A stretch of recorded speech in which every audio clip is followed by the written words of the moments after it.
Hey everyone, and welcome back to the Fortitude Fix. I hope you're well. My name is DaShanna, and in today's video I am sharing with you my tips for transitioning from 1 to 2 kids. I have been seeing so many pregnancy announcements in my friend group and everything like that, so I'm really excited for all of you. If you are watching, congratulations. Many are just becoming first-time moms. There are a select few that are becoming second-time moms, and I'm so excited for you. But I just want to put this video out there because if you're familiar with my channel, I have 2 kids and I wanted to come back and just share some of the knowledge that I had gleaned and, tips that worked for us as I was transitioning from having just 1 kid to 2. So I wanted to bring that to you, to this channel, and I'm super excited to have you here. If you are new here, welcome. I have been making motherhood and lifestyle related content here on this channel for the past 2 years, and I have also been creating a lot of content around specifically living with sickle cell, being pregnant with sickle cell, and being pregnant with large fibroids. So a lot of my community has found me through those type of niche videos. Some videos that you can be excited to see here upcoming on my channel is my solo mommy morning routine. My husband was at the office, and so I filmed what it's like to be alone with both girls in the morning before I start work.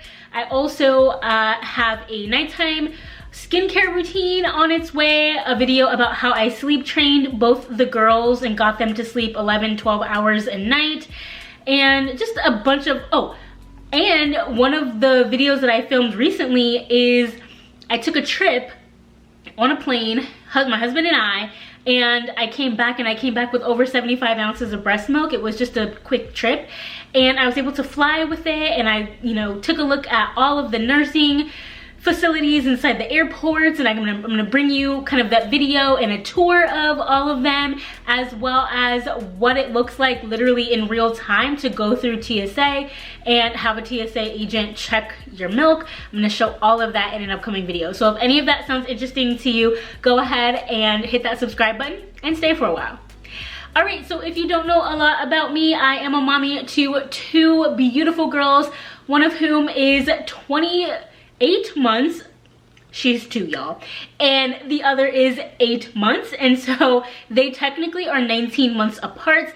I work full-time from home, and I have my 2 girls as well, and my husband at times goes into the office and at times works from home. So that's kind of our situation.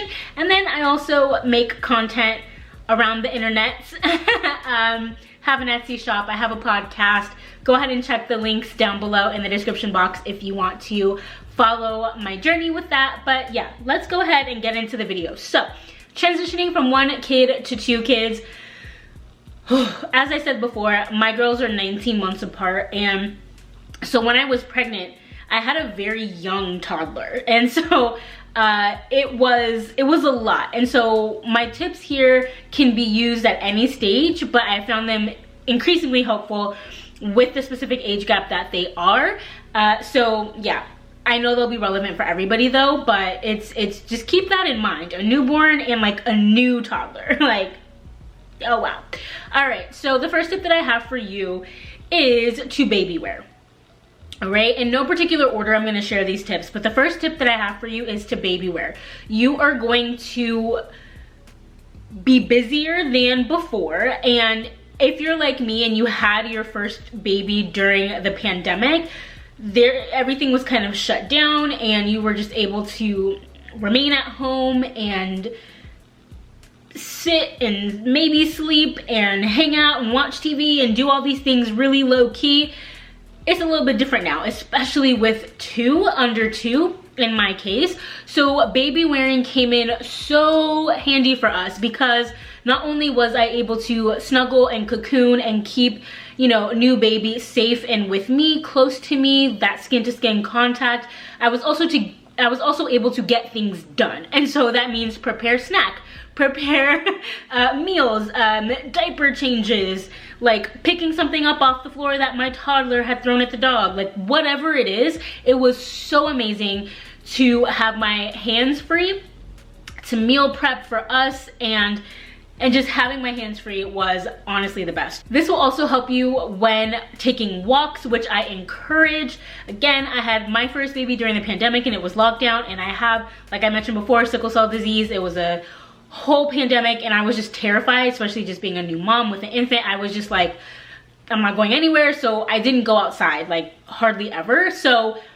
with my second, it was a lot better, but just get outside, get some fresh air, even if it's just around your neighborhood, even if it's just walking in your driveway, whatever the case may be. Get out, get some sun, get some fresh air, even if there is no sun, and baby wear while you do that and while you do other things, laundry, etc. Best tip ever. All right, my second tip is going to be to keep in mind what you want that first introduction to be like. So when you get home and you are seeing your oldest for the first time with the newborn, they are meeting for the first time, what I found super helpful, and even some of the research that I did prior, was to have your newborn in a safe but like neutral space. Greet your older child, give them that time, that, you know, hugs, love, cuddles, all of those things, and then bring new baby over to meet you all. If there's a support person, maybe have them walk in with the baby, or have the baby over in the bassinet while you give all the hugs and kisses to your oldest, and then bring them over if they're interested to show them the baby. I found that this was extremely helpful. It also helped from my research with like this idea of like, you left me, right, to go have the baby, and now you're coming back with this new thing and you're holding it and not me kind of thing. Yeah, we had our baby girl in a bassinet. Nova came in, she started to hear Aurora make noise, and she was really interested on her own and wanted to go up and see, and she realized that there was a baby in the bassinet, and she was very excited and wanted to go see and was super curious, and it was just amazing. I have a video of it, and oh my gosh, I'll link that video down below, but it was just the sweetest thing. And it helped a lot to not have any of that kind of rivalry from the beginning. Another tip that I have for you is to prepare your oldest for your newborn's arrival well before your newborn arrives. And so you can do this through books, through stories, through using baby dolls or action figures, or watching certain episodes of shows, right? When there's a new baby coming into the house. It's really funny. I don't know if my oldest really understood that the baby was coming and was gonna stay. Not that there was a whole huge like amount of problems with it, but just psychologically, like I don't know that she understood that. But I do feel that my conversations and my husband's conversations with our oldest really did help, because she knew that baby was in my, what we know as the uterus, but here in my belly. And when I asked, where's baby, she would point. Baby's there, little sister's there, right? When we brought baby home, it's like, where's Sissy? Where's your Sissy? And she pointed at Sissy, like she knew and she realized that baby was no longer here, but baby was in her world, and it just made a world of difference. So I will also link the book down below that we used, and it was something to the effect of How to Be a Big Sister, and even to this day my daughter can recite the entire book. My next tip is to allow your oldest to be the best helper ever. They want to be involved, they're super interested, they're curious, they want to feel wanted and needed. And so even if I am doing a diaper change with Aurora, I will ask Nova to come and help, maybe grab me a diaper, or throw the, you know, the soiled one away, or grab me a wipe. She loves opening up the water wipes container and taking out wipes, and she does this a little too much, but she loves playing with it. And as y'all know, water wipes are wet, so she'll even like squeeze it to see the water drop out. Whatever, she's super helpful, and I absolutely love it. If you're baby wearing and you're cooking a meal, maybe have your oldest throw in a little bit of salt that you've pre-measured for them. Like whatever it is, just get them involved, and like you'll see their whole demeanor change by getting them active, involved, and not kind of just pushing them off to the side. Which leads me into my next tip, is to carve out a little bit of time every single day, if you can, for your oldest to have one-on-one time. So whether you need to run to the store and you take your oldest with you and it's a cute little one-on-one time, strolling through Target with a coffee and some steamed milk for them, like, yep, that's my jam. or maybe we're just taking a walk around the block, just the two of us. Maybe I spend a little bit more time with them right before bed, so we're playing, hanging out, and I put her to bed while maybe dad puts the newborn down for bed, or whatever it is. But do your best to carve out some time for your oldest and make it one-on-one, uninterrupted, intentional time with them.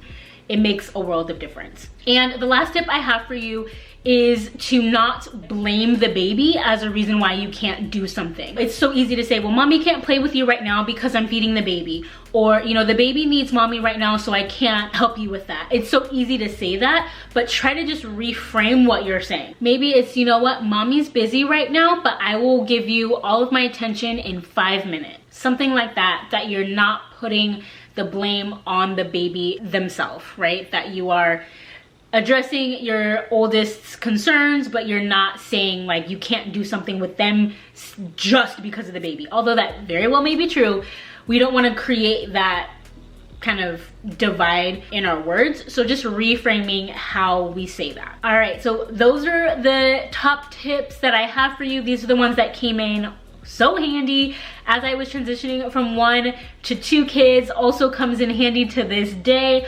although I think my little one is giving my 2-year-old a run for their money. So it's a lot in here. We got a crawler, we got a walker and a talker and a babbler, and it's just a lot happening over here, but it's so beautiful and I love the stage and the season that we're in. I hope this video was helpful to you.